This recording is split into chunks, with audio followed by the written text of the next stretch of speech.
My teenage years were full of sketching, angst, and trouble. I wasn't popular or unpopular. Maybe just forgettable. I guess that gave me a sense of freedom. So I hung out with crazy kids, doing crazy things, even though I mostly just watched the chaos ensue. We did it all. Put fireworks in mailboxes, hide roadkill in people's garages, break windows of the barber shop in Anchorage. My dad was furious, but he was so busy working he couldn't do much to stop me from going out. I think being an adult means there's no one to stop you making hard decisions. He had to make a living, and he couldn't be in two places at once. Yeah, I realize that now. But at the time, I was sure he was more interested in growing his business than what was going on with me.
After he drove me home from the police station, I blew up at him, saying how I never wanted to be like him, how I was going to be someone and leave that hick icebox for good.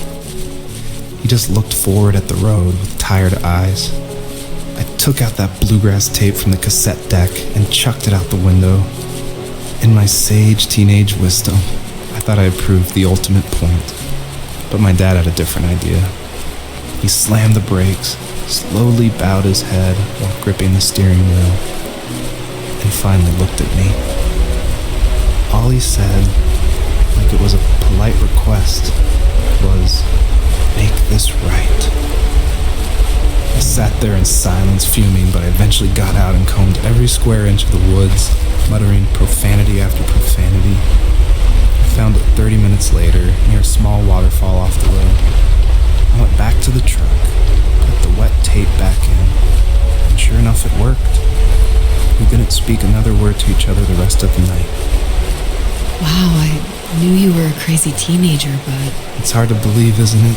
It surprises me too. It's like I didn't really know who that kid was back then. I bet my dad thought the same thing over and over. It's almost like he was saying, "Make this right," to himself, more than to me.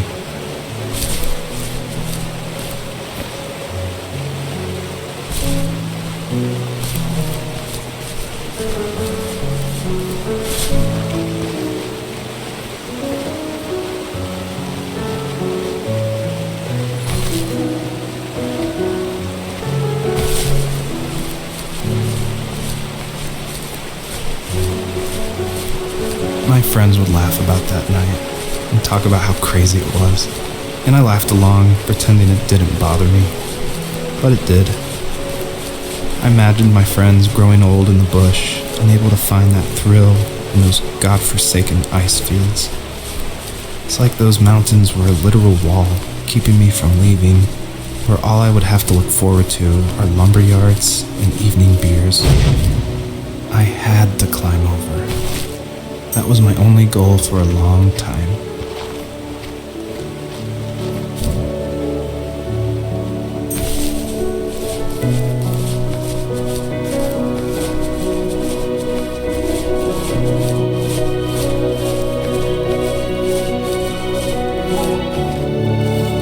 If there was some way I could take my love of drawing and turn it into a way of escape, nothing would make me happier. I wanted to create instead of tearing trees down. I wanted to move to the lower 48, not because I hated it there in Alaska, but I hated the idea of it.